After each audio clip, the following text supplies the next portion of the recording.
Bueno, compañeras, nos quedan 40 paginitas para acabar el capítulo. No creo que lo podamos acabar hoy, ¿vale? No creo, porque además el texto que tenemos que leer es denso. Vamos a hablar de la vida de tres, del mal envejecer, propiamente dicho, ¿no? Del mal envejecer de tres políticos de relumbrón, nada menos que de Clemenceau, Churchill y Gandhi.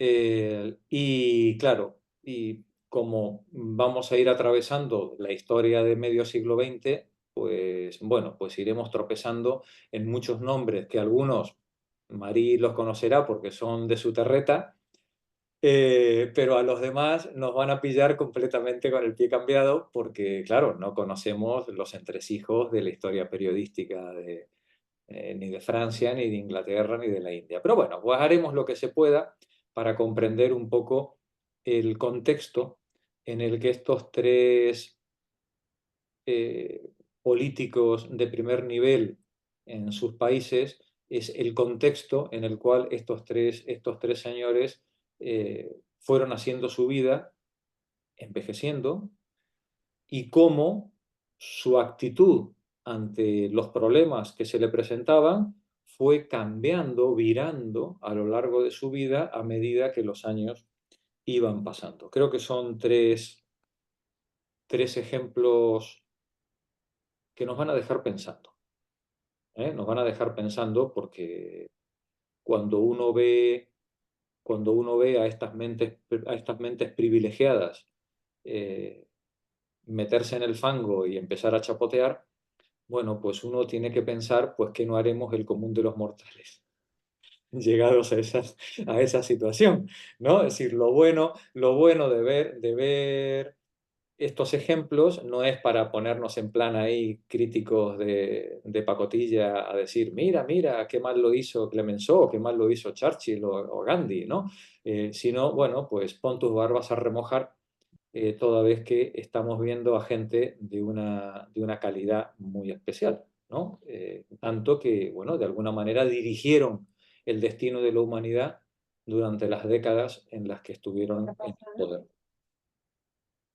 Bien, vamos a retomar la lectura desde la página anterior a donde nos quedamos la semana pasada. En el texto este, en la edición esta, en la página 515, donde dice, aun cuando la historia se desarrolle sin catástrofe, hay otra razón por la cual el anciano no obtiene satisfacciones. Como se ha visto en el caso de Anatole France, sigue con dificultad su movimiento. Bien, continuamos desde ahí. Maricruz, por favor, comienza tú la lectura. Vale. He sabido que cuesta adoptar un nuevo set. Además, la mayor parte del tiempo no lo quiere. Está retenido por sus intereses ideológicos. Las frases dichas o escritas, personaje que se ha creado, constituyen un ser fuera de él mismo, al que se ha alienado. Un viejo profesor se confunde con el curso magistral que repite cada año, con los títulos y los honores que le ha valido. Las reformas le irritan no solo porque se ha vuelto incapaz de sustituir su curso por un diálogo, sino porque perdería entonces, piensa, todo lo que constituye su razón de ser. Como su trabajo profesional, la actividad política de un hombre viejo está abrumada por el peso del pasado. Con frecuencia no consigue comprender una época demasiado alejada de su juventud. Le faltan los instrumentos intelectuales necesarios. Está hecho por su vida. Frente a circunstancias que lo toman desprevenido, no encuentra la respuesta justa. Frente a circunstancias, fíjate, frente a circunstancias que lo toman desprevenido, dice, no encuentra la respuesta justa. Hay una frase que a mí me gusta mucho, de tanto de ti como de Pepa, que es esa que dice que el mejor predictor de cualquier conducta futura es la conducta pasada, ¿no? Eh, claro, ¿qué pasa con las personas cuando nos enfrentamos a circunstancias imprevistas o que nos pillan con el pie cambiado? que nuestra manera de responder a los nuevos desafíos va a tener una fuerte relación, va a estar muy influenciada por la manera en la que lo enfocamos con anterioridad. Pero puede haber ocurrido, y de hecho ocurrirá, que las circunstancias hayan cambiado y que lo que fue exitoso en el pasado, en este momento, devenga un desastre absoluto. Continúa, por favor, Maricruz. Lamentando haberse obstinado en 1940 en un pacifismo ciego, Huégenno, a pesar de ser joven, todavía escribe: hay en el fondo de los hombres de mi edad una multitud de recuerdos paralizadores. No sé, Hay en el fondo, fíjate, este señor Huégeno, o no sé cómo se pronuncia, este señor Jean Huégeno era un escritor, filósofo, pero sobre todo un activista pacifista en la Primera Guerra Mundial y un antifascista militante en el periodo de entreguerras, ¿no? Es gente muy activa en su entorno social y político, ¿no? Y este hombre nos dice, en 1940, dice, lamentando haberse obstinado en un pacifismo ciego, ¿no? Ese pacifismo que en la Primera Guerra Mundial está sugiriendo Simón de Beauvoir, tenía una gran importancia porque era la oposición a que las clases trabajadoras de los distintos estados-nación se mataran entre ellas en beneficio de los ricos. Bueno, pues se pregunta Huégeno en 1940, ¿era razonable seguir manteniendo el pacifismo ciego ante el avance de los tanques alemanes sobre Francia? ¿No? Las circunstancias de 1940 eran las mismas de 1917, ¿no? Continúa, por favor, Maricruz. bueno, eso, hay en el fondo de los hombres de mi edad una multitud de recuerdos paralizadores. No se había dado cuenta de que las palabras guerra y paz no tenían el mismo sentido en 1914 y en 1940. Hay experiencias cuyas lecciones han caducado, principios abstractos que hay que revisar cuando las circunstancias cambian. Alain fue, como Huégenno, víctima de sus recuerdos cuando se inclinó hacia la colaboración. El caso Pero de Alain, tampoco, el caso de Alain es otro caso especialmente trágico, ¿no? Es un periodista reputado, pacifista declarado, antifascista declarado, y sin embargo parece ser que ante la invasión alemana es de los tantos franceses, bueno, pues que se inclina hacia la colaboración. Continúa, por favor. pero tampoco trató de mirar de frente la situación. Quedó retenido por su interés ideológico, el pacifismo, en cuyo defensor se erigió toda su vida. Bertrand Russell cometió por la misma razón el mismo error. Puso la causa que siempre había servido por encima de la realidad presente. En nombre del pacifismo predicó en Inglaterra la no resistencia al nazismo. Vamos a ver ahora el caso de Jeannette Bemersch, una sindicalista, una mujer de clase trabajadora que en 1927 se afilia al partido y se hace una verdadera combatiente en contra del fascismo y a favor del comunismo. Estalinista declarada a partir de su juventud hasta su fallecimiento. Vamos a ver el caso de esta señora. Fue la esposa de Maurice Thorez, que fue, Efectivamente, efectivamente, fue la que esposa de... fue el director del Partido Comunista durante 30 años, hasta los años 64 o 65. Eso es, eso es. Muy bien, Marí, gracias. El Adelante. caso de, el caso de Jeannette Bemersch es a través de todos los acontecimientos que se desarrollaron desde su juventud hasta el otoño de 1968, su línea nunca se modificó. Incondicionalmente fiel a la URSS, estalinista empecinada, trató de frenar en Francia, después de la muerte de Stalin, la destalinización, apartándose cada vez más de un mundo en movimiento. Mientras que el Partido Comunista cambiaba de política, ella se aferraba a sus antiguas posiciones. En el momento de la crisis checoslovaca se apresuró a aprobar a los dirigentes soviéticos, hombres de su edad aproximadamente, a los que conocía personalmente, y en quienes se encarnaba para ella la verdad del comunismo. Se encontró aislada en el seno de su partido, Ningún miembro del Comité Central la apoyó y tuvo que renunciar. Esta rigidez que la hizo caduca se explica también por sus intereses ideológicos. Se negó a impugnar la estalinista que había sido y la política de Tórez en la cual había colaborado estrechamente. Marí, continúa tú, por favor. Esta negativa a proponerse a sí misma en tela de juicio se encuentra en casi todos los viejos y sus razones son comprensibles, puesto, como dice Hegel, toda verdad deviene, se podría asumir los errores de otro tiempo como una etapa necesaria, pero el sujeto solo se decide a ello si tiene la esperanza de explorar esta verdad nueva, de seguir su desenvolvimiento, de enriquecerse con él. Cuando el porvenir está cortado, no es fatal, pero sí normal que uno se empecine en apostar al pasado y en no modificar la idea que de él se ha formado. Lo hemos comprobado al estudiar las sociedades históricas, cualquiera que sea el régimen. El partido al que pertenecen, los viejos se ven llevados a ponerse en el lado de los conservadores. Les es difícil escapar al pasado que los han modelado. A través de él ven la actualidad y la comprenden mal. Les faltan medios y tiempo para adaptarse a la novedad y sus intereses les impiden incluso intentarlo. Se esfuerzan por mantener el statu quo. Las revoluciones las hacen hombres jóvenes. Al envejecer, estos solo siguen dirigiéndolas si aquellas se han institucionalizado. Aún en este caso, su papel es más representativo que activo. Los hombres políticos se ven las más de las veces sin corona en su vejez.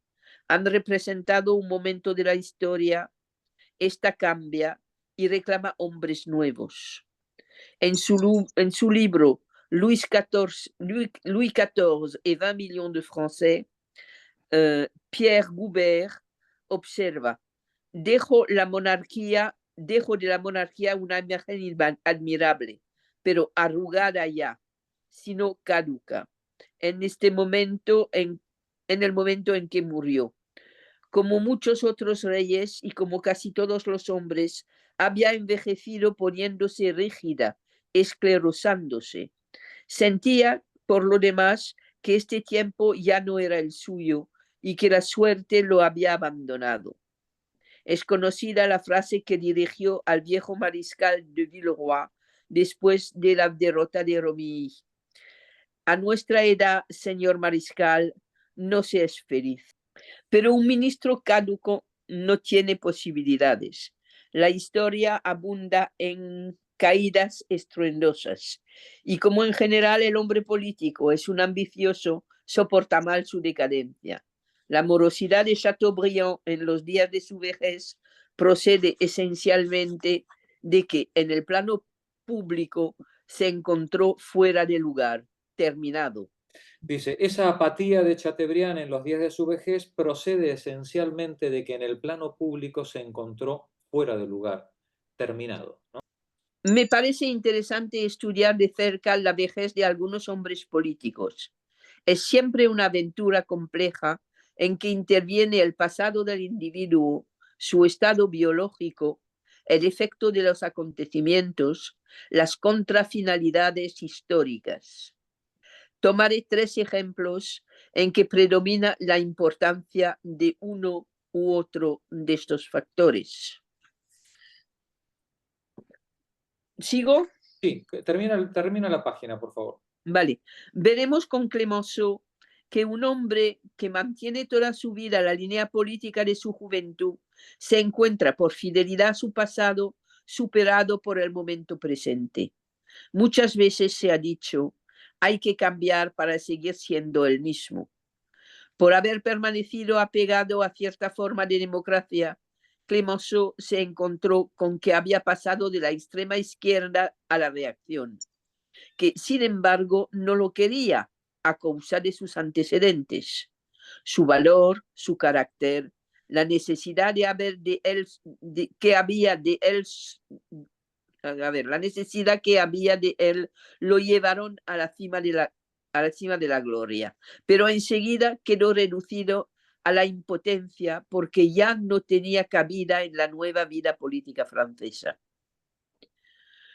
Churchill, elegido para hacer la guerra porque había profetizado y reclamado que había que prepararse para ella, no hizo el esfuerzo necesario para inspirar confianza a Inglaterra cuando hubo que vivir de nuevo en la paz.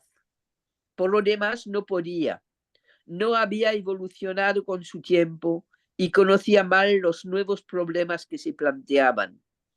Pero lo que le entristeció su vejez fue sobre todo una ineluctable decadencia fisiológica contra la que luchó rabiosamente, pero que poco a poco lo arruinó por completo.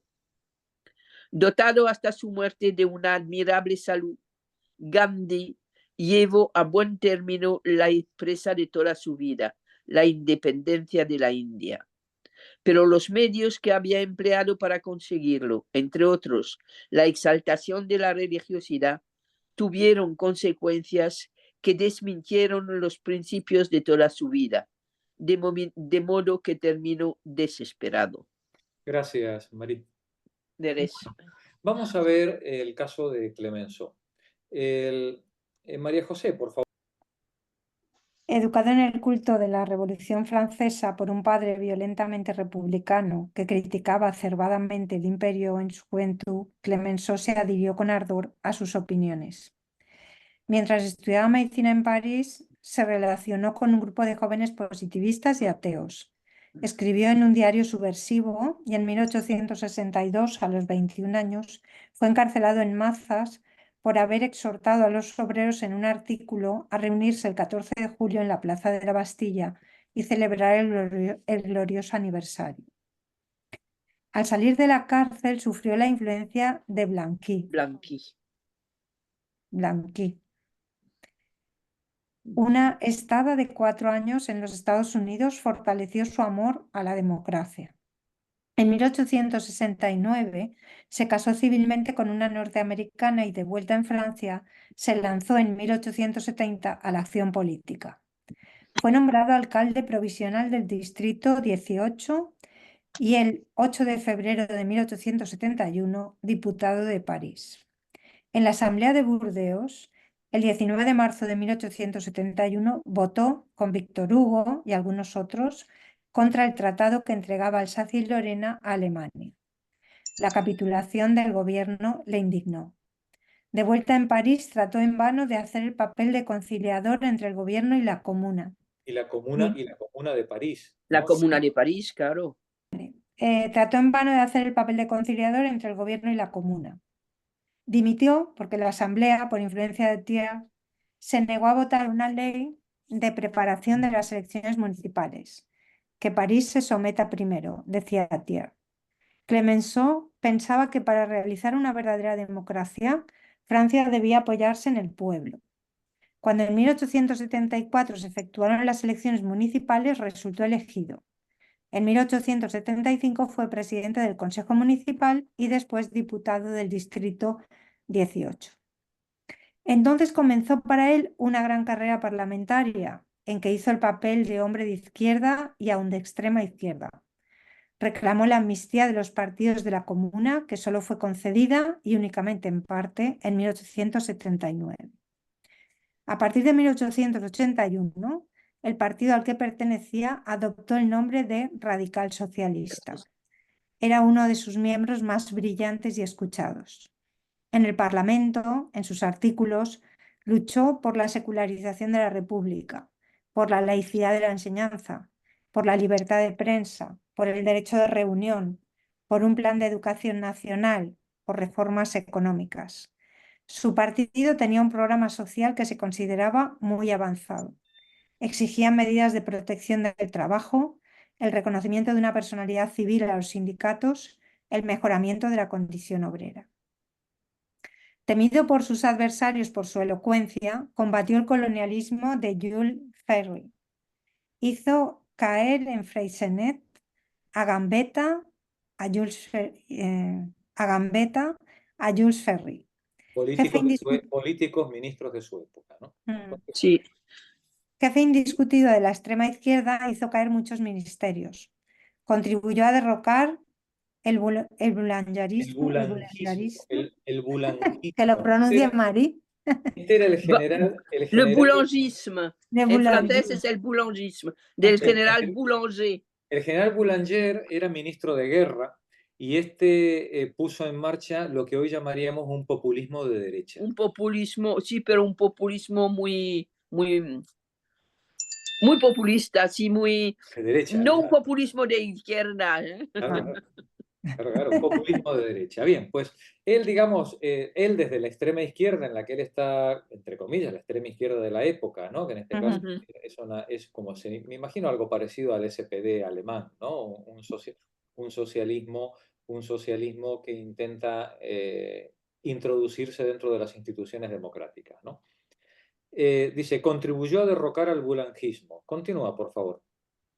Para vengarse, Deroulède intentó comprometerlo en el asunto de Panamá. Tenía 52 años, se lanzó al periodismo. Sus preocupaciones no eran solamente políticas, frecuentaba escritores y pintores. Sostuvo con pasión el impresionismo y a Rodin.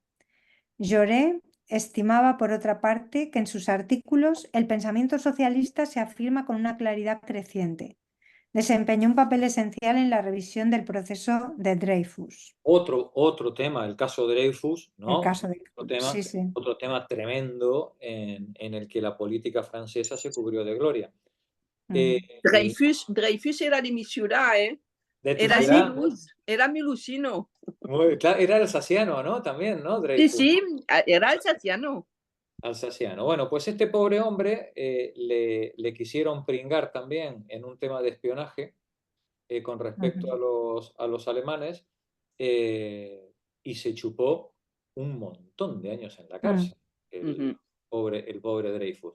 Pese a que una y otra vez, tanto en prensa como en tribunales, no solo se demostró la inocencia de este pobre hombre, total, absoluta, sino además la culpabilidad de los verdaderos culpables, ¿no? Que siguieron impunes durante décadas. Bueno, el texto de Sola sobre Yo acuso es magnífico, es muy una maravilla. Es una obra de arte ese texto, sí.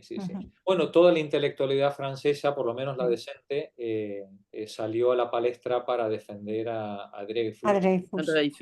Y entre ellos, lógicamente, Clemenceau. Creo que esta introducción es importante para que nos hagamos una idea de la talla del personaje. Cuando hablamos de Clemenceau, claro, nosotros ahora tenemos al Clemenceau caduco, tenemos en la cabeza el Clemenceau de su última etapa, ¿no? Pero tenemos que también tener presente la talla del personaje cuando estaba en su plenitud de facultades.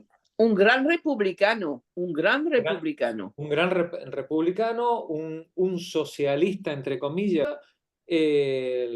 y desde luego, por supuesto, anticlerical, defensor de la separación iglesia-estado, de la educación pública, en fin, una persona que en su momento era un progresista. Vamos a ver la evolución de este hombre a lo largo de los años a partir de... Involución. Sí. Continúa, por favor. Elegido senador en 1893, sostuvo a Combes contra las congregaciones y defendió la ley de separación. Las congregaciones religiosas, ¿no? Sí, la congregación y la separación iglesia y Estado. Iglesia-Estado, ¿no? Sin embargo, reclamaba la libertad de enseñanza. Partidario de un socialismo progresivo, su acción comenzó a oponerse a la de los socialistas que reclamaban la expropiación de la clase capitalista, la socialización integral de los medios de producción e intercambio. Rechazaba la lucha de clases y deseaba reformas logradas por la vía legal. Digamos que Clemenceau encarnaba esa figura de socialista light, ¿no? Que también lo tenemos ahora a nuestro alrededor, del cambio tranquilo, progresivo, ¿no? Siempre por vía democrática jurídica, Y claro, y digamos, contra esa manera bien pensante, como decimos nosotros, social bien pensante, de entender la lucha política, claro, pues los otros socialistas se ponían de los nervios con respecto a la gente como Clemenceau, que eran pues liberales progresistas, digamos, liberales progresistas, como podría haber sido aquí en España pues Blasco Ibáñez, ¿no? Pues gente de mucho nivel, con unas ideas muy claras, pero que estaban muy lejos de ese otro planteamiento, ¿no? Yo Continúa. creo que Clemenceau lo que soñaba es la revolución a través del voto. Claro, claro, claro. La revolución legal, pero si es Claro. legal, la revolución ya no es revolución. Bueno, fíjate qué interesante lo que acabas de plantear, ¿vale? Porque ese es un problema que desde los griegos se plantea, ya desde Sócrates en adelante, ¿no? Es decir, ¿cuál es el límite de la democracia? ¿Cuál es el límite de la democracia? Hasta dónde la democracia, eh, hasta dónde los ciudadanos pueden hacer y deshacer las leyes, ¿no? Este problema es el mismo problema que luego arrastra nuestras democracias eh, a partir del siglo XIX, cuando empiezan a constituirse otra vez como órganos de deliberación y órganos representativos. Cómo hacer las leyes y cómo ejecutar esas leyes sin violar el principio de irretroactividad y, por supuesto, manteniendo el Estado de Derecho o la ley por encima de todos los sujetos como principio básico fundamental. Claro, eso y la revolución, como dice Marie, es como que hay algo ahí que chirría. ¿Se puede hacer la revolución desde un punto de vista democrático? Sí, pero cuidado con el principio de retroactividad de las leyes y cuidado con el principio de sometimiento de todos los ciudadanos a la idea de ley o de Estado de Derecho. Cuidado con esas dos ideas, porque esos son los límites de la democracia. Si nos salimos de ahí, hay que pegarle una patada al tablero y empezar de nuevo. Y pegarle una patada al tablero y empezar de nuevo tiene consecuencias, ¿no? Sí, tiene consecuencias para unos y para otros. Pues bien, en 1900, a principios de siglo, bueno, pues hay dos maneras de interpretar la revolución, entre comillas, ¿no? Una, que se haga dentro de los cauces democráticos y, por tanto, dentro del Estado de Derecho. ¿Hasta dónde? Ya lo leíamos en Marx en uno de sus prólogos, ¿no? Pues ¿hasta dónde? Pues hasta donde la burguesía quiera, ¿eh? Porque en el momento en el que la burguesía, por la No vía quiera. ilegal, le metas mano en el bolsillo o en los derechos de propiedad, y te van a hacer un golpe de Estado. Los que van a patear el tablero son los burgueses. Es decir, el límite de la revolución democrática es los intereses y los derechos de propiedad de la burguesía. Y por el otro lado, si le pegamos una patada al tablero, bueno, pues nos abocamos pues, a una revolución. Y esa revolución ya vimos en 2 o 3 ocasiones que aún siendo vencedora, se hizo un altísimo coste humano.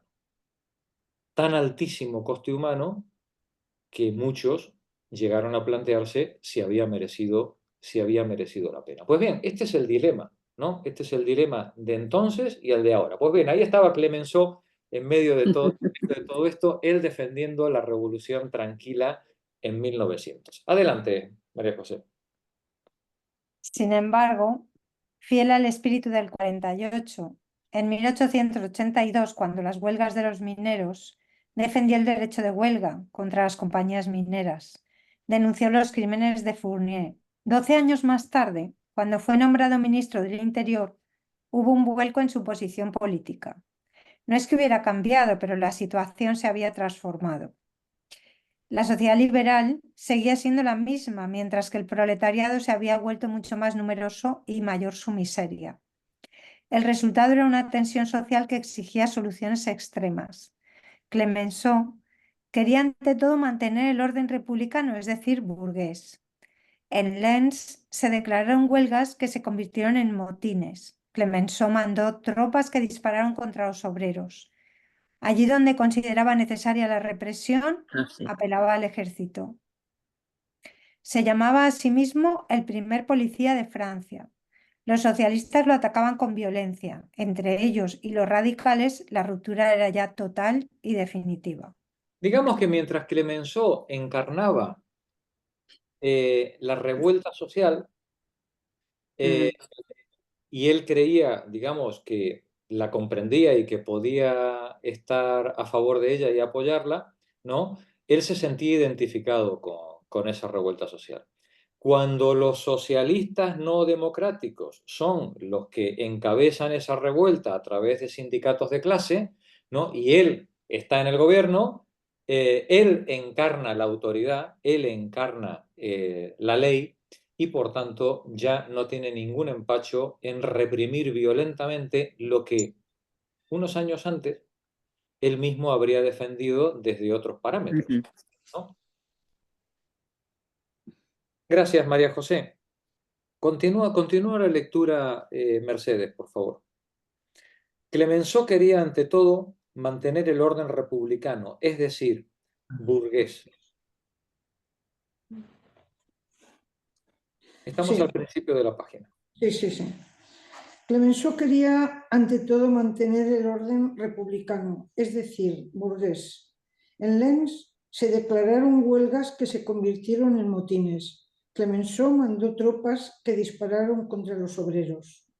Allí donde consideraba necesaria la represión, apelaba al ejército. Se llamaba a sí mismo el primer policía de Francia.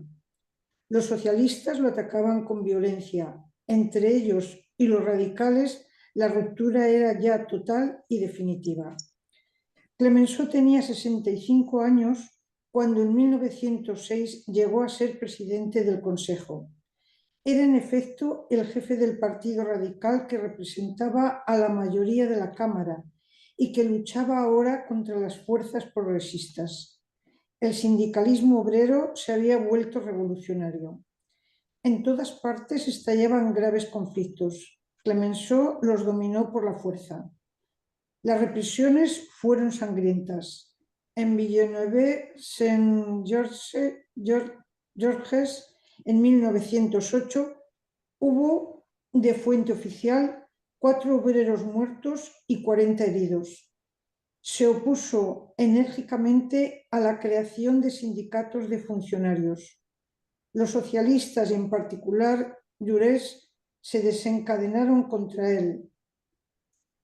Daba además otras garantías a la reacción. Concedió plenos poderes a Liattei para ocupar el interior de Casablanca. Pero aunque se preocupara de la defensa nacional, nombró a Font director de la escuela de guerra. La derecha le reprochaba que le descuidara. A raíz de la explosión de Jena, del Cassé denunció las enormes insuficiencias del Departamento de Marina. El ministerio cayó. Dehaene formó un nuevo gabinete. La explosión del Iena. Este fue un destructor que estaba amarrado en puerto y explotó en la Santa Bárbara, ¿no? Hubo una explosión entre los detonantes de los explosivos que tenía dentro, y aquello, pues, cayó el ministerio completo, ¿no? Continúa, Mercedes. En ese momento de su historia, Clemenceau ilustra lo que he dicho antes. Un hombre de edad que se obstina en sus posiciones pasadas se encuentra desplazado con respecto a la actualidad. El socialismo de Clemenceau había caducado al punto de transformarse en una política reaccionaria. Se declaró muy contento de recobrar su libertad y partió a dar conferencias sobre la democracia en América del Sur. Como Aznar, ¿no? Se fue a dar... Soy soldado de la democracia, declaraba. De vuelta en Francia, fundó en 1913 un diario, L'Homme Libre, donde escribía casi todos los días. Sentía que se acercaba la guerra y aunque deseaba que fuera evitada, combatía el pacifismo. Hizo una campaña a favor de la ley que llevaba a 3 años la duración del servicio militar. Vaya. Vemos el giro, ¿no?, de esta persona, ¿no? Cómo pasa de ser un entusiasta revolucionario de izquierdas a finales del siglo XIX y cómo se va Progresista, sí. derechizando, ¿no?, a medida que va teniendo cargos cada vez más importantes en el poder, ¿no? Continúa, Mercedes. Una vez declarada la guerra, criticó con tanta aspereza la forma que era dirigida que su diario fue suspendido. Reapareció con el nombre de L'Homme Channé en Channé. En 1914, Vivian lo propuso entrar en el ministerio. Se negó. Convencido de que solo él podía salvar a Francia, quería la presidencia del Consejo o nada. A partir de enero de 1915 desempeñó una función importante presidiendo en el Senado la Comisión del Ejército y de Asuntos Extranjeros. A pesar de sus 75 años, iba con frecuencia al frente y recorría las trincheras. Pasó una noche en el fuerte de Duomo. Douaumont. Criticó violentamente la lamentable organización del servicio de sanidad. En su diario luchaba también enérgicamente contra el derrotismo y conjuraba a los Estados Unidos para que acudieran en ayuda de Francia. Después de los motines del 15 de mayo de 1917, pronunció un discurso virulento contra el ministro del Interior, Malvin. Dice, después de los motines del 15 de mayo de 1917, que son estos de la batalla de Flandes, ¿no? Vamos a leer la letra de esta canción. Voy a compartir pantalla con vosotras. Paco, por favor, lee tú, por favor, del texto de pantalla. A coro y acompañada de acordeón.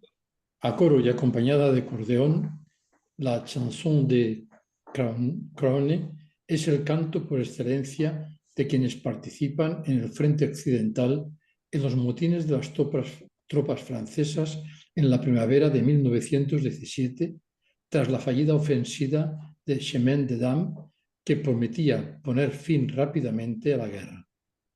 La canción, ya conocida desde 1915, con distintas variantes en su letra de autor anónimo, toma su melodía de una tonada amorosa en forma de vals muset de antes de la guerra.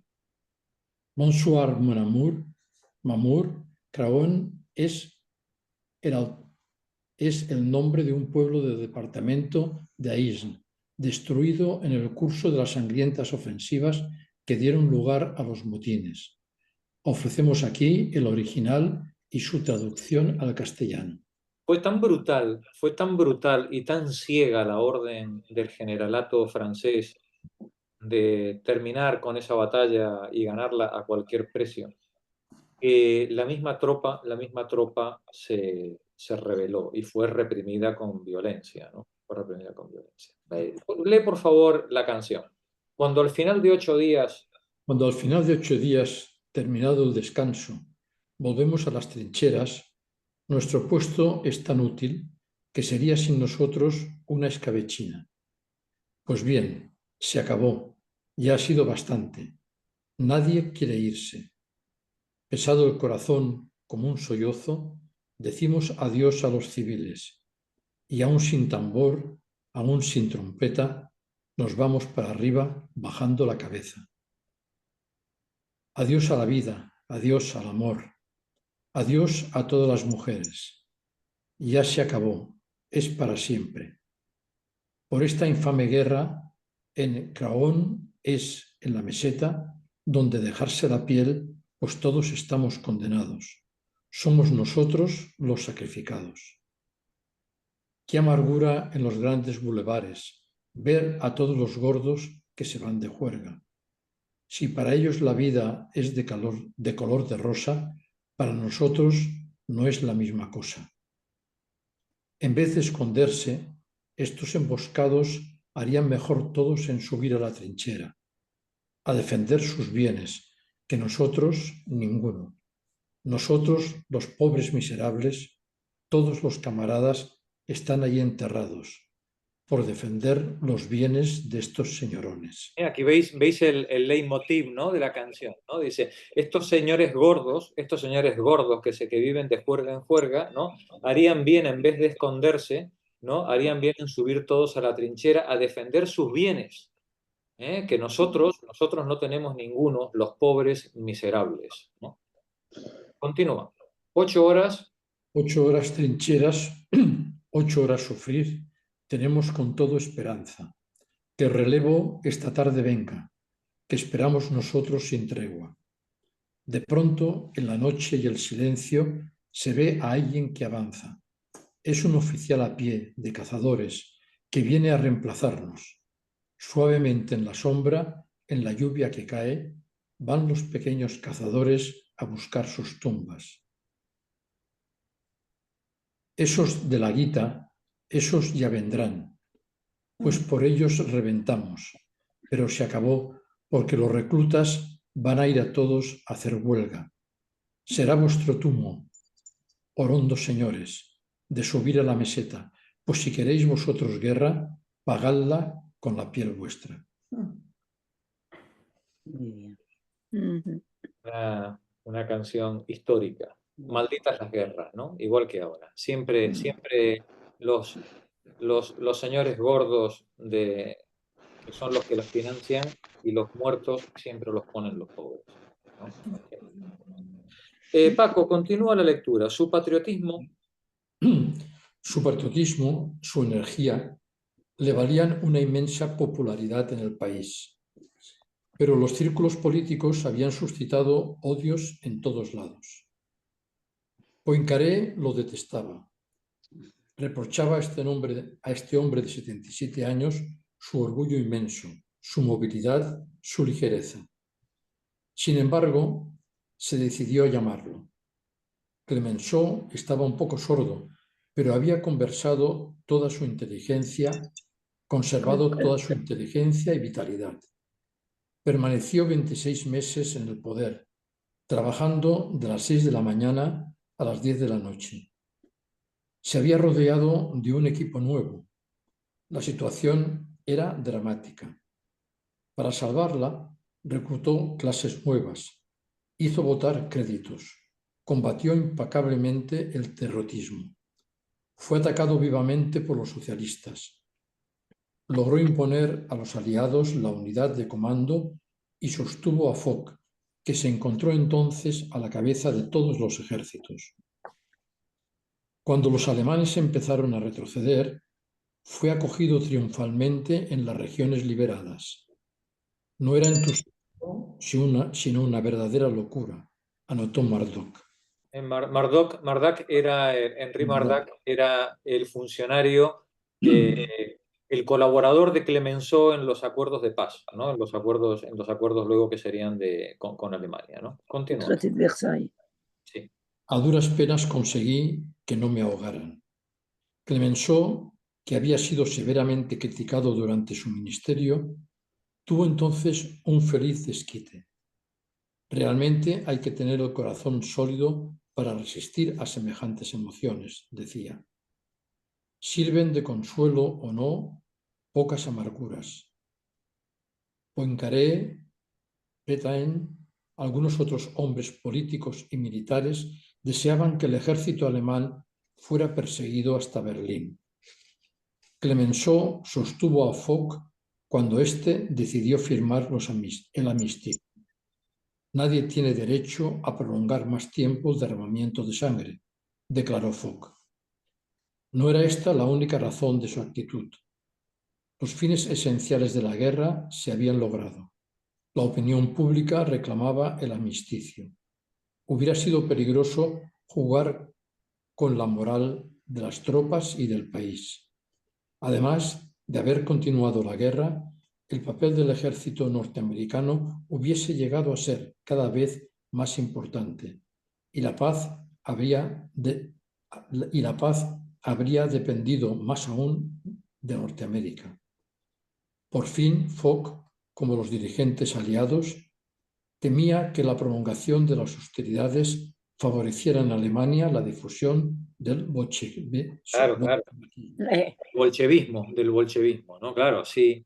Dices, claro, todo el generalato francés decía a por ellos, oe, oe, oe, ¿no? Vamos a plantarnos en Berlín. Pero claro, si tú te llevas por delante las estructuras administrativas y políticas alemanas, el bolchevismo en Alemania estaba también en pie de guerra.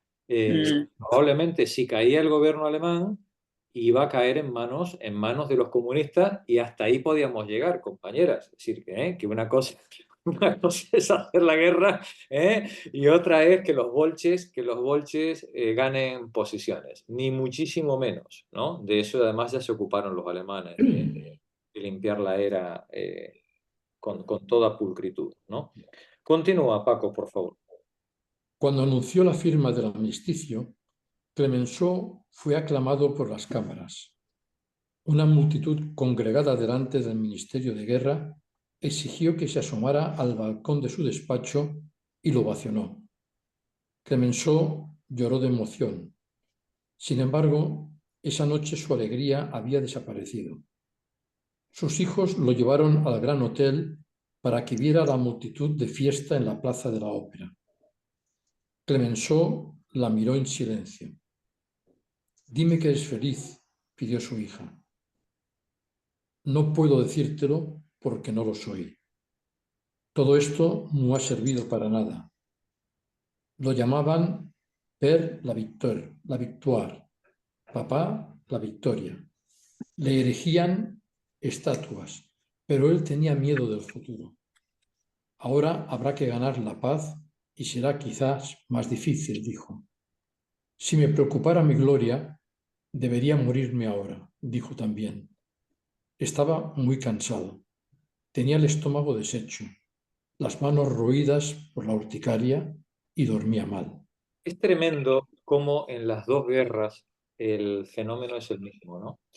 El enemigo es el enemigo, ¿no? En ambos casos, Alemania. Por un lado, la Alemania aristocrática en la Primera Guerra Mundial, y en la Segunda, el nazismo. Pero al que verdaderamente le tienen miedo es a Rusia. Al que verdaderamente le tienen miedo es a los comunistas.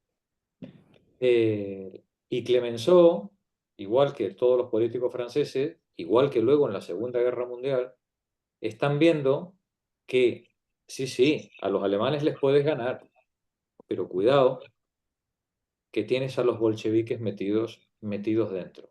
Y esa sensación de que ha terminado la guerra militar, pero que viene otra guerra, una guerra solapada, ¿no? Es la que a toda esta burguesía que pretende mantenerse en el poder es la que le tiene más preocupada y atemorizada. Porque contra los tanques, contra el ejército enemigo está a la vista, ¿no? La insurrección obrera es algo mucho más difícil de medir y de prevenir, ¿no? Continúa, Paco, por favor. Hizo un viaje a Londres, donde fue aclamado. También lo fue en Estrasburgo, con un entusiasmo que le arrancó lágrimas. Después de un breve descanso en Vendée, su lugar natal, abrió la Conferencia de la Paz y volvió a trabajar encarnizadamente. El 9 de febrero de 1919, un joven anarquista de 23 años, Cotin, le disparó 10 balas de revólver. Una de ellas lo hirió, pero sin gravedad. Las negociaciones con Wilson fueron espinosas. Defendía los intereses franceses. Obtuvo, en principio, que Alemania pagara a Francia reparaciones. Obtuvo también que el ejército francés ocupara durante 15 años la orilla izquierda del Rin y algunas otras ventajas. Sin embargo, Foch le reprochaba que hacía demasiadas concesiones y la derecha empezaba a llamarlo el Père la Victoire. Del padre la victoria al pierde la victoria, ¿no? Adelante. En el interior estallaban huelgas, por todas partes surgían reivindicaciones. Ordenó una represión implacable. La policía dispersó violentamente una manifestación de viudas de guerra. El 1 de mayo, los obreros formaron un cortejo contra el que cargaron la fuerza del orden. Sable desvainado. Hubo muertos y heridos. La policía cargó también contra un cortejo de mutilados con increíble salvajismo. Acordó a los obreros la ley de 8 horas, pero había perdido toda popularidad entre ellos. El 28 de junio se firmó el Tratado de Versalles.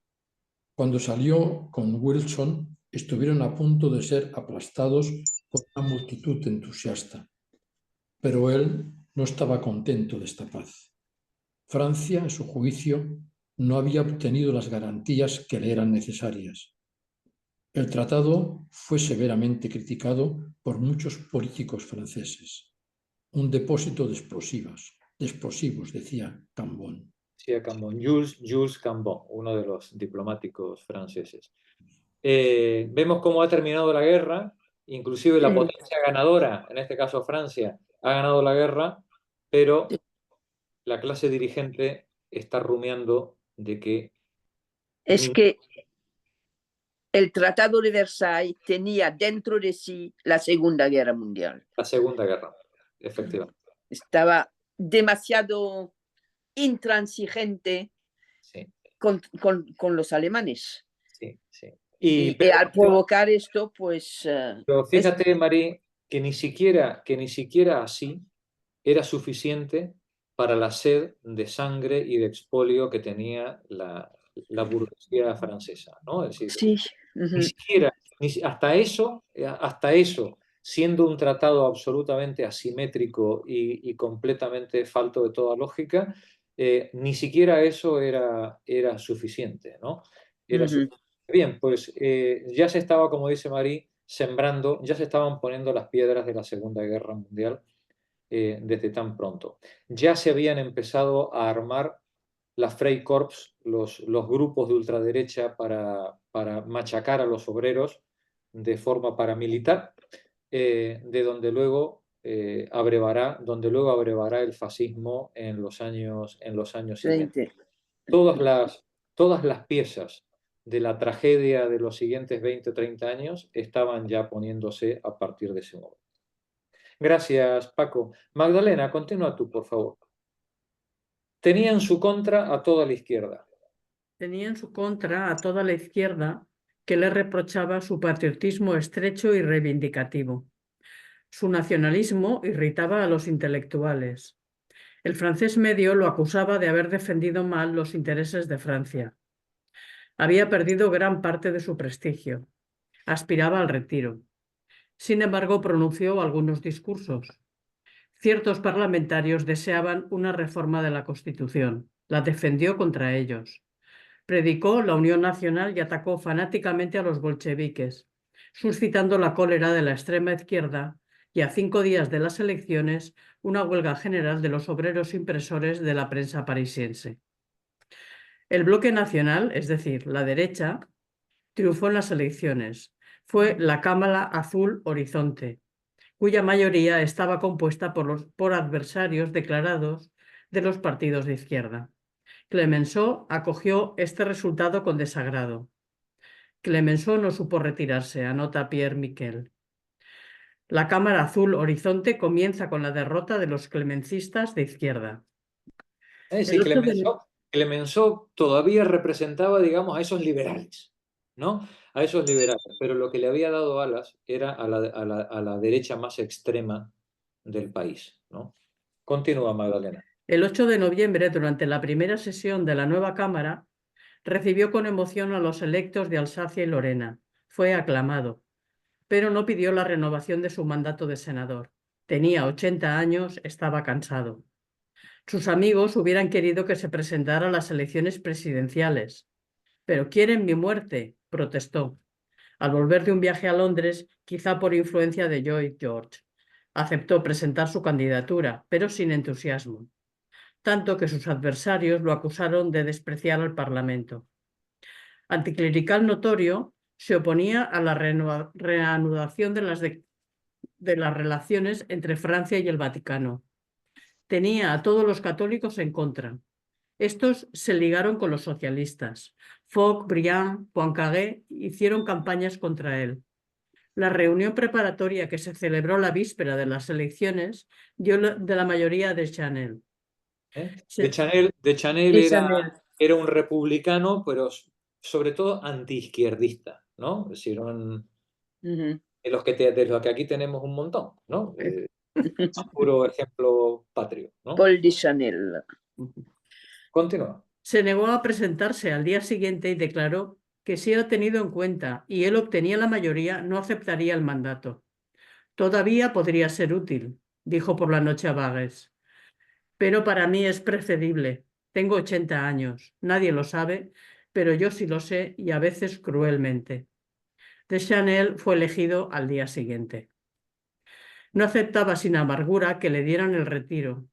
Su orgullo sufrió profundamente. Se retiró a Vendée, a una casita aislada a orillas del mar, y se negó en adelante a leer nada de lo que escribían sobre él, fuera elogio o crítica.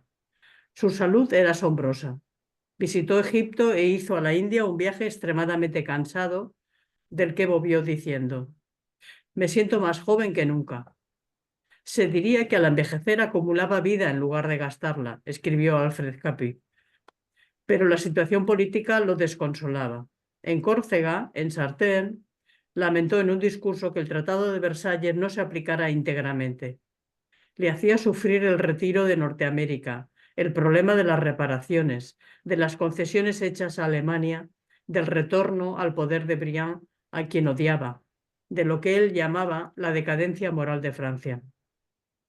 Luchaba por interposita persona. Fundó un diario, L'Echo National, cuya dirección confió a Tardieu. Fue un fracaso. El New York World le pidió su opinión sobre el papel de Norteamérica en la guerra y en la paz. Decidió ir a título privado a explicarse a los Estados Unidos. Partió el 11 de noviembre. Fue acogido triunfalmente. A pesar de sus 81 años, tomó 30 veces la palabra en 3 semanas, tratando de despertar a los norteamericanos. El público era inmenso y lo aclamaba, pero su viaje no tuvo ninguna consecuencia política. Poco tiempo después, la ocupación del Ruhr exasperó el antagonismo entre Norteamérica y Francia. De regreso a Francia, a pesar de las propuestas que le hicieron, se negó a entrar en el Parlamento, pero seguía con desolación el curso de los acontecimientos. Escribía el 26 de abril de 1922.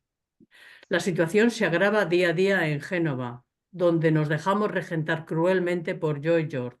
Es el primer ministro inglés, George, ¿no? Ruptura o sumisión es la caída al fondo del pozo. Esto me hace sufrir lo indecible. Y además, traicionado por sus gobiernos y traicionado por su prensa, esa es la suerte de nuestro pueblo. Reprochó a Briand sus concesiones.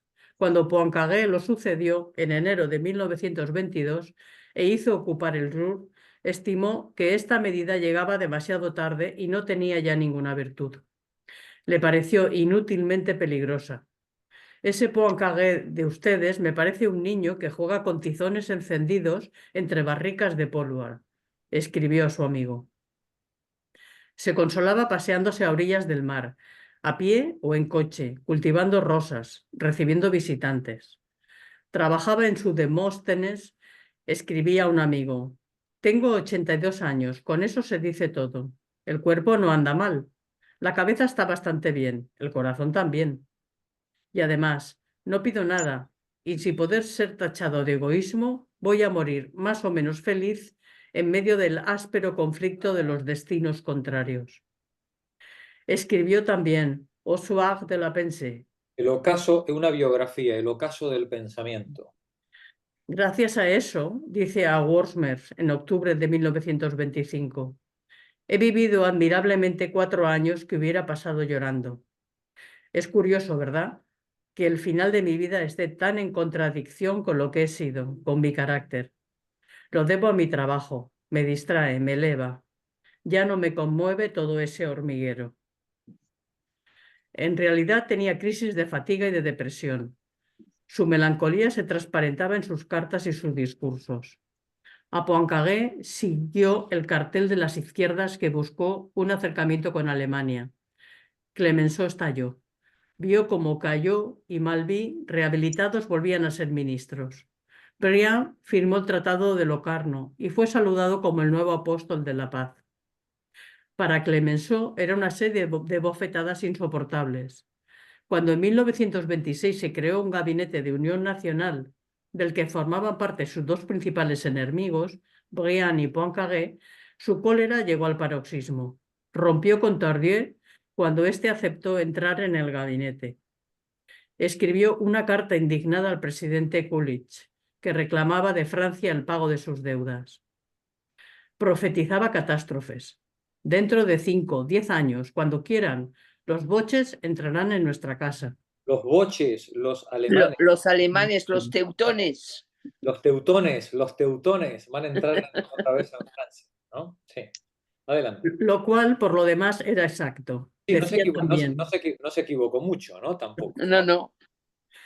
decía también, los tiempos que vivimos son de una eyección. A René Benjamin, que había ido a visitarlo a su casa de campo, le dijo: de esa pobre cosa efímera, la Francia del siglo XX se acabó. Estoy despegado. Un hombre digno de tal nombre se moriría de asco entre los enanos que nos gobiernan. Estoy bien donde estoy. Hacía sobre el futuro sombríos pronósticos. Ustedes tendrán una delicuescencia y no durarán mucho. Decadencia. Ustedes sufrirán decadencia y no durarán. Y no durará mucho. Briand con Alemania les va a arreglar eso. Vivirán ustedes la paz façandée de las decadencias. Son de podrida. Podrida de las decadencias. Había perdido toda pasión, toda convicción. Esperar es imposible. Ya no puedo. Yo que ya no creo, que no creo más en lo que me ha apasionado, la democracia. Tenía una gran amistad con Claude Monet. Le pidió que donara al Estado los ninfeas, que él admiraba. Los nenúfares que vimos la semana pasada. La Administración de Bellas Artes puso la Orangerie a disposición del pintor, pero este, a quien Clemenceau llamaba el rey de los cascarrabias, multiplicó las dificultades y canceló la donación. Después la confirmó, pero murió en diciembre de 1926 antes de que quedara terminada la instalación. 6 meses antes, Clemenceau había perdido a Geoffroy, a quien tenía mucho afecto. Perdió también a su hermano Albert, a su fiel sirvienta Clotilde. La soledad le pesaba. Ah, qué triste es llegar al final de la vida. No queda nadie alrededor de uno, decía. Su salud se alteraba un poco. Tengo el pesar de sentirme casi bien. Mi único mal es no tener más piernas. Decía, sin embargo, que el trabajo le proporcionaba alegrías de muchacho. Escribió un libro sobre Monet. Ofendido por el Memorial, aparecido 3 semanas después de la muerte de Fogg, en abril de 1929, y en que éste lo ponía en tela de juicio, replicó escribiendo «Grandeur et misère d'une victoire». Esos ataques lo habían entristecido. Le reprocho sobre todo que no me haya permitido terminar mis días en el modesto orgullo de un silencio en el que yo había puesto lo mejor de mis alegrías profundas. Pero se volvía hacia su pasado con satisfacción. Lo he tenido todo lo que un hombre puede tener. He vivido las horas más grandes que un hombre puede vivir en este mundo. Cuando se supo el armisticio, hijos míos, hasta el final conservó una vitalidad asombrosa. Solo en vísperas de su muerte murmuró: envejezco. Me aferro a la vida con las uñas blandas. Bueno, tremenda la vida de Clemenceau, ¿no? Es decir, Sí. tremenda la vida y tremendo el camino, ¿no?, que este hombre hace desde una posición de izquierda revolucionaria hasta un negacionismo de razón de Estado, ¿no? Propio de razón de Estado del final de su vida. Gracias, Magda. Monse, hace mucho que tú no lees. Venga. Vamos a ver, Sí. Esta robusta vejez contrasta de modo sorprendente con la de Churchill, aunque haya entre los dos asombrosas analogías. Llamado al poder en 1940, a los 66 años de edad, Churchill en la hora de la victoria fue considerado también como el salvador de su país y gozó de una inmensa popularidad. Pero también él fue expulsado del poder inmediatamente después de la guerra. Solo su destino biológico fue completamente destinado al de Clemenceau. Distinto, completamente distinto del de Distinto, sí. En 1940, Churchill fue saludado como el hombre providencial. El país entero reclamaba que se le confiara el poder. Tenía a sus espaldas una larga carrera de parlamentario y de ministro, gracias en parte a haber estado él a la cabeza del almirantazgo. En 1911 la flota inglesa había adquirido su poder. Cuando en 1930 la derrota del Partido Conservador acarreó la derrota del Ministerio Baldwin, Churchill, que era entonces ministro de Hacienda, había perdido su cartera. Durante 10 años quedó apartado del poder, pero había pronunciado discursos muy notables. Había comprendido enseguida la gravedad del peligro nazi y en 1936, hablando ante el Comité de Asuntos Exteriores del Partido Conservador, apeló a la SDN contra Alemania. A la Sociedad de las Naciones. A la Sociedad de las Naciones. Gracias. Continúa. Contra Alemania. La prensa había difundido ampliamente sus opiniones. Había lanzado una campaña para el rearme y había condenado posteriormente todas las concesiones hechas a Hitler. Fue acusado de belicismo, pero cuando se declaró la guerra apareció como un profeta que había sido criminal no escuchar. Que había sido criminal no escuchar. Los muros de Londres se cubrieron de carteles reclamando Winston al poder. Chamberlain lo puso a la cabeza del almirantazgo. Después de la entrada de los alemanes en Bélgica, el 10 de mayo de 1940, Chamberlain dimitió y Churchill se puso al frente de un gobierno de coalición.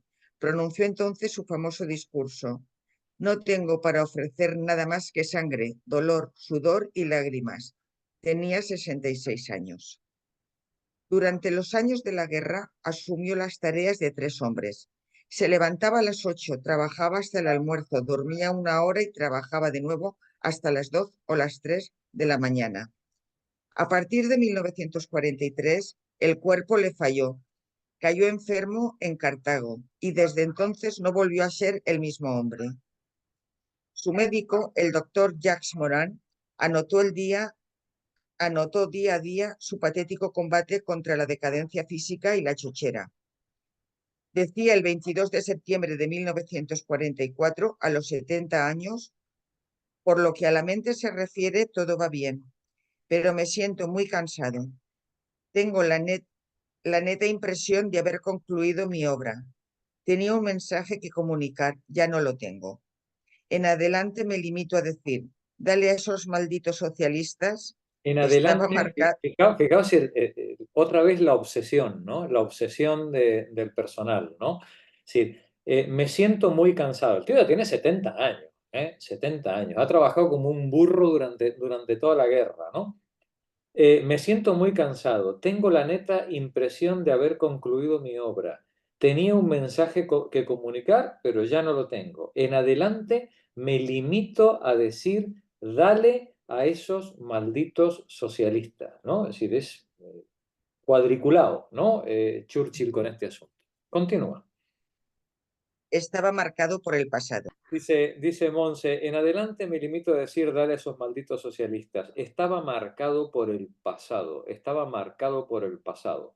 Ya os pasaré una pequeña biografía de Churchill, porque es muy interesante su desempeño también en la Primera Guerra Mundial, ¿vale? En la Primera Guerra Mundial y contra los comunistas, ¿vale?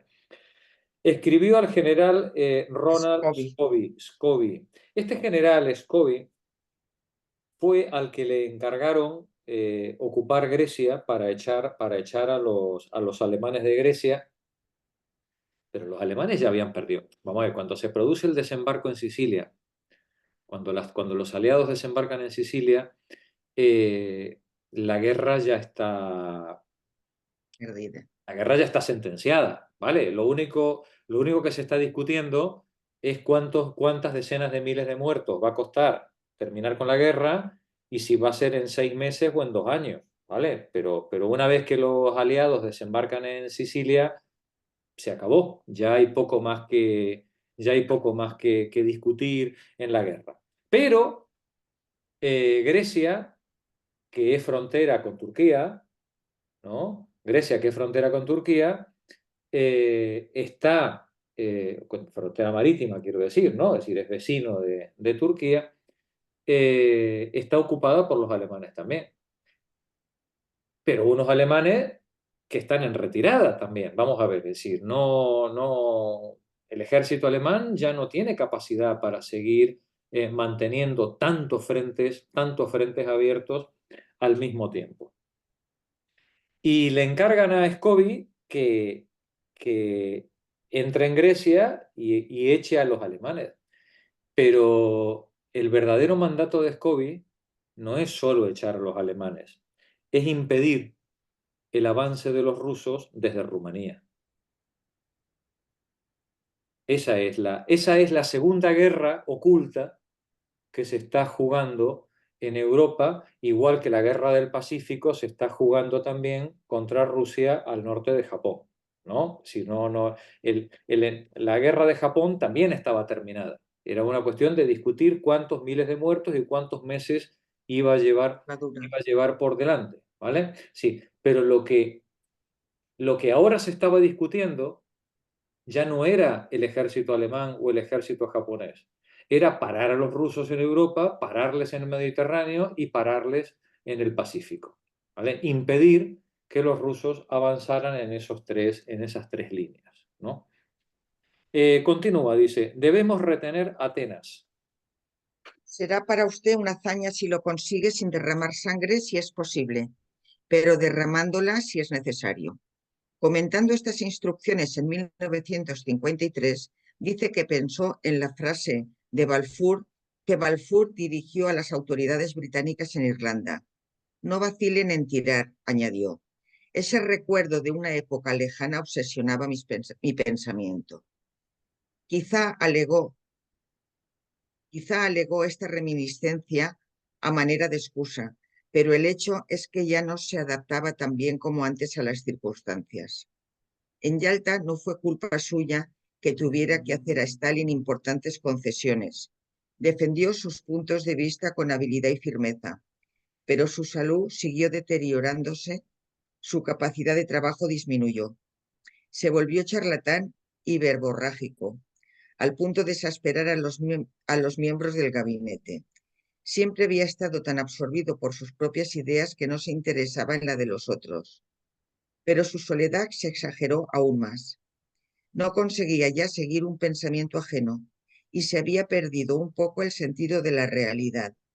Engañado por las ovaciones triunfales de que era objeto en las calles de Londres y en los comunes, creyó que en las elecciones legislativas el éxito de los conservadores era seguro. Se lanzó con ardor en 1945 a la campaña electoral, pero no se tomó el trabajo de establecer un programa sólido. Se limitaba a denunciar las catástrofes que desencadenaría un ministerio laborista. Sería, decía, un régimen estatista y policial. Esos ataques contra hombres con los que había colaborado durante la guerra produjeron inquietud. El país se preguntó si su pugnacidad, útil en tiempo de guerra, no sería nefasta para la paz. El organismo central del partido, dormido desde 1940, había perdido el contacto con las masas. Por el contrario, los laboristas tenían un programa seductor: servicios sociales, empleo completo, abaratamiento de la vida, nacionalización de ciertas industrias. Hacían una excelente propaganda. Se decía, los laboristas tienen un programa, los conservadores la fotografía, la de Churchill. La victoria de los laboristas fue aplastante y Churchill tuvo que dimitir, lo que le ocasionó una gran amargura. Fui despedido por el cuerpo electoral británico y privado de toda participación ulterior en la conducción de los asuntos, escribió más tarde. No soportaba sentirse desocupado y se hundió en la melancolía. Alguien le sugirió que emprendiera una gira de conferencias y respondió: me niego a ser exhibido como un viejo toro de concurso cuyo prestigio no se debe más que a sus proezas pasadas. Conservaba su asiento en el Parlamento, pero durante un tiempo no tuvo más actividad política. En su casa de campo, donde se había retirado, pintaba y emprendió sus memorias, muy inferiores a su relato de la guerra del 14 al 18. La parte de los colaboradores es aquí mucho mayor. Después se puso a la cabeza de la oposición y frecuentó de nuevo asiduamente la Cámara de los Comunes. Atacaba las medidas económicas adoptadas por el gobierno y sobre todo su política de descolonización. Su vehemencia molestaba a sus partidarios, quienes deseaban que se retirase. En 1949 tuvo un ligero ataque y se quedó sordo. Su memoria se debilitó. Caminaba con dificultad. He llegado al final de la cuerda, decía. Le entristecía la desaparición de las viejas costumbres, por ejemplo, de los 8 caballeros blancos del rey. Los 8 caballos, no caballeros. De los 8 caballos, es verdad, sí, perdón. Caballos blancos del rey. Estaba traumatizado, ¿no? Es decir, los accidentes en las minas, el hambre de la gente, el horario de trabajo, eso era lo de menos. Pero los 8 caballos del rey... Continúa. Después de la devaluación de la libra, se disolvió el Parlamento y en las elecciones los laboristas perdieron 95 asientos. Attlee seguía siendo primer ministro, pero Churchill entreveía un desquite e hizo brillantes intervenciones en la Cámara. En 1951, los asuntos de Irán, las huelgas, desembocaron en una nueva disolución del Parlamento. Los Tories triunfaron y Churchill volvió a ser primer ministro.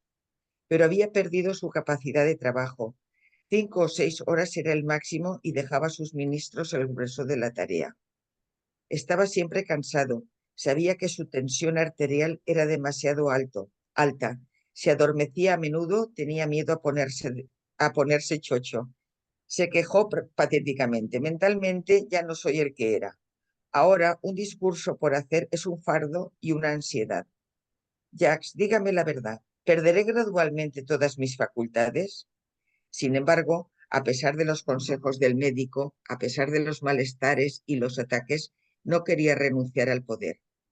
La reina le confirió la Orden de la Jarretera, pero el 25 de junio de 1900... La cruz de la Jarretera es la máxima condecoración británica, ¿no? Yo me imagino que es aquí como la cruz de San Fernando, ¿no? Pues la máxima condecoración que se puede dar. Continúa, pero el 25 de junio de 1953, al final de una comida oficial, se desplomó. Como en 1949, el ataque se debía al espasmo de una arteria. La boca hundida, la elocución confusa, sentía que se había convertido en un hato de trapos viejos. Se restableció y en octubre pronunció delante del Congreso Anual del Partido Conservador un discurso de 52 minutos que fue muy aplaudido. Pero en la Cámara, el 5 de abril de 1954, su intervención fue desastrosa. Al referirse al problema de la bomba de hidrógeno, lo redujo a una querella de partidos. Le gritaron: dimisión, al retiro. Al día siguiente dijo con pesar: cuando se llega a viejo se vive demasiado en el pasado, pero no cedía. En sus altibajos se daba cuenta de su estado. ¡Ay, me he vuelto tan estúpido! ¿No puede usted hacer nada por mí? Se asombraba. Es una cosa extraordinaria, Jacques, volverse viejo. Morán le preguntó: ¿qué síntomas le llaman la atención? Todo, respondió. Se obstinaba en permanecer en el poder, pero cada vez era menos capaz. Para dormir tomaba calmantes.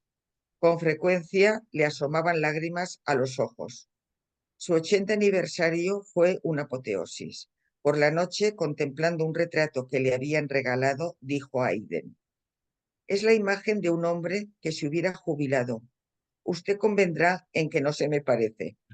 Sin embargo, los conservadores jóvenes hubieran querido verlo irse.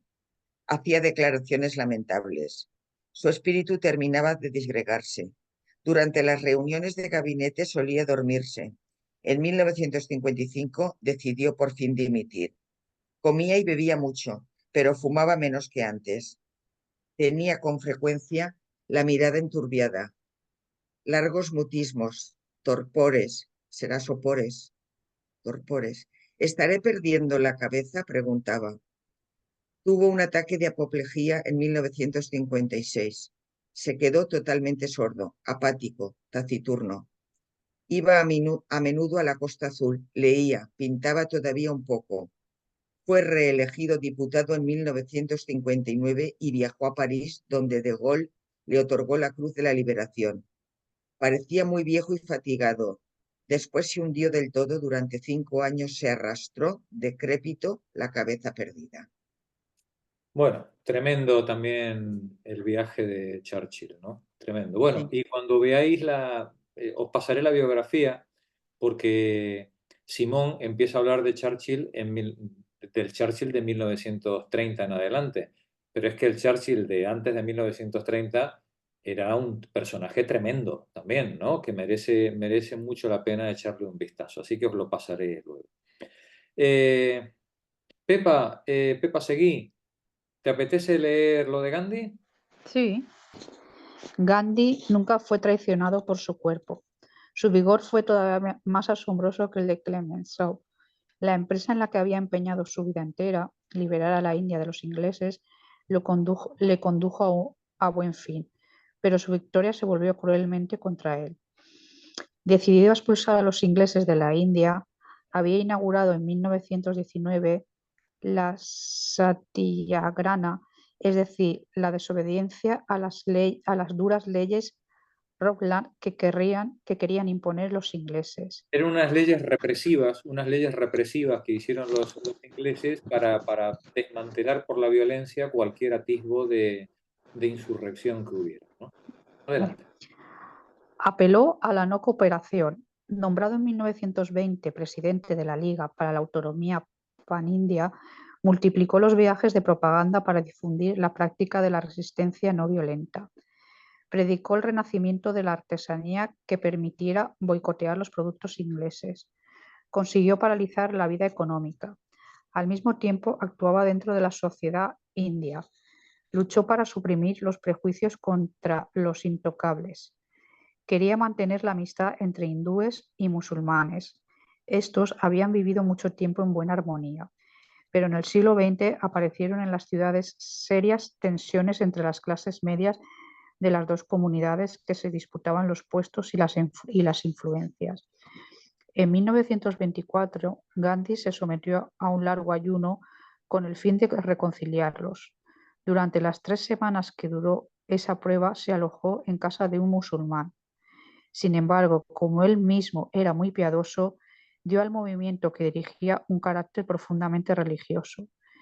Yo llegaba a inquietarme, escribe Nehru, de esta influencia creciente de la religión en nuestra política, tratarse de los hindúes o de los musulmanes. No me gusta. Nehru, que fue uno de los grandísimos políticos hindúes, este hombre era un socialista, lo tenía clarísimo, un tipo con una mentalidad tremendamente depurada, progresista. Y claro, Nehru era era un seguidor de Gandhi, ¿no? Pero claro, Nehru era consciente de que esta exaltación de lo religioso podía tener consecuencias muy graves, porque una cosa es buscar la pacificación y la unidad de la nación alrededor de un proyecto político, y otra cosa es buscarlo a través de una identidad religiosa. Y Nehru temía, como lamentablemente luego ocurrió, y como le costó la vida a Gandhi, que esta exaltación de lo religioso llevara al final a un conato de guerra civil, ¿no? Continúa, por favor, Pepa. No me gustaba nada. Añade que era difícil, por lo menos sobre ciertos puntos, hacer que Gandhi modificara sus actitudes. Era tan firme, estaba tan aferrado a ciertas ideas que todo lo demás parecía sin importancia. Desde el momento que los medios eran buenos, los fines no podían no serlo. A los 70 años, Gandhi estaba más convencido que nunca de ello. Dotado de una salud admirable, pues se había impuesto sin alterarla numerosos ayunos muy duros, había soportado largas marchas, el calor, la incomodidad y, venerado por todos, deseaba vivir hasta los 125 años. Sin embargo, mientras él creía en un nacionalismo unificador, el líder musulmán Jinnah quería la división de la India, la creación de un Estado musulmán. Cuando después de la Segunda Guerra Mundial los ingleses, consintiendo en retirarse, fomentaron la formación de un gobierno provisional, los musulmanes se negaron a integrarlo. Reclamaban las provincias donde la mayoría de los habitantes era musulmana. Entonces se desataron terribles matanzas. En Calcuta, donde hubo de ambas partes miles de muertos. En Bihar, donde fueron muertos 10.000 musulmanes. A los 77 años, Gandhi se dirigió a la región de Noaklavi, donde se habían refugiado unos grupos hindúes. Visitó 49 aldeas predicando la no violencia, alojándose a menudo en casas de musulmanes. Nuevas matanzas se sucedían en el Punjab, en Delhi. El día que cumplió 78 años, Gandhi declaró: "No hay más que angustia en mi corazón. He perdido todo deseo de vivir mucho tiempo". Dijo también: "No estoy de acuerdo con lo que están haciendo mis más caros amigos. Y además, en la India, tal como se presenta hoy, no hay lugar para mí. No tengo ningún deseo de vivir si la India ha de quedar sumergida bajo un diluvio de violencia". No recibía más que cartas de odio, de los hindúes porque le reprochaban sus violencias, de los musulmanes porque se oponía a la división. Convencidos de que solo esta podía evitar la guerra civil, los miembros del Congreso terminaron por votarla el 14 de junio de 1947. Gandhi se desesperó. La división era para él una tragedia espiritual. El día esperado toda su vida, en que se proclamó la independencia, el 15 de agosto de 1947, se negó a participar en las solemnidades. Los indios habían traicionado los principios de no violencia, que a sus ojos contaba más que la independencia misma. Si Dios me ama, solo me dejará en la tierra un momento, decía. Visitaba los campos de refugiados, pronunciaba discursos públicos, hacía todo cuanto podía por reconciliar a las dos comunidades, pero en vano. En el Pakistán había matanzas de hindúes, en la India de musulmanes y en los dos países de sikhs. Gandhi se interrogaba: ¿hay algo en mí que no marcha? Él, que siempre había tratado de vivir armoniosamente, comprobaba: estoy lejos de poseer un equilibrio. La independencia tan deseada solo le trajo la desesperación y murió de muerte violenta, asesinado por un hindú que lo consideraba un traidor. Fue víctima de esa contrafinalidad que Sartre ha descrito y que es un momento ineluctable del desenvolvimiento de la historia. La praxis se fija en lo práctico inerte. Bajo esta forma es retomada por el conjunto del mundo, que desnaturaliza su sentido. Un hombre que muere joven puede no asistir a ese reverso de las cosas, pero con el tiempo se produce fatalmente. Einstein fue su víctima inocente. La responsabilidad de Gandhi es, por el contrario, evidente. Nehru había presentido con angustia la catástrofe que desencadenarían los fanatismos religiosos que Gandhi atizaba. Empecinado en la idea de la no violencia, no supo ver la violencia que alentaba en el seno de las dos comunidades. Prefirió el principio a la realidad, el medio al fin, y el resultado contradijo la empresa de toda su vida. Hay pocas suertes más trágicas para un hombre que ver su acción radicalmente pervertida en el momento en que se cumple. Hay pocas suertes más trágicas para una persona que ver su acción radicalmente pervertida en el momento en el que se cumple, ¿no? Ese dicho que nosotros tenemos: ten cuidado con lo que deseas, ten cuidado con lo que deseas porque puede acabar. Lee por favor la siguiente página y lo dejamos ahí. No es una Vale. casualidad. No es una casualidad que esas 3 vejeces hayan terminado en fracasos.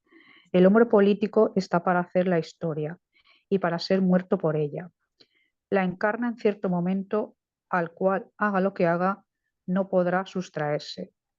Aunque se adaptara al nuevo curso de las cosas, seguiría siendo para los ojos del público el hombre de determinada táctica, de determinado método, de determinado decreto. Clemenceau era el hombre de la guerra. La posguerra lo descartó de inmediato. Del mismo modo, Churchill, que había conducido a Inglaterra a la victoria, resultó caduco en cuanto la guerra fue ganada. Gandhi condujo a la India la independencia, pero la independencia creó una situación que exigía regenerar de todos sus principios. Renegar. Renegar, de todos sus principios. Hay ancianos que se ciegan y logran ignorar el desmentido que les infringen los acontecimientos. Por eso mismo aparecen aún más en retardo. Como han sido expulsados del poder para adoptar otra línea que la de ellos, los viejos políticos en decadencia condenan el presente y no auguran nada bueno al futuro próximo. De todas maneras, una acción no es una obra, solo puede sobrevivir por el recuerdo y no perpetuarse materialmente. Más allá del desenvolvimiento azaroso de la historia, lo que el hombre de acción puede confiar en legar a la posteridad es solo la memoria de lo que ha realizado y de su figura. La mayoría de ellos le concede una extremada importancia.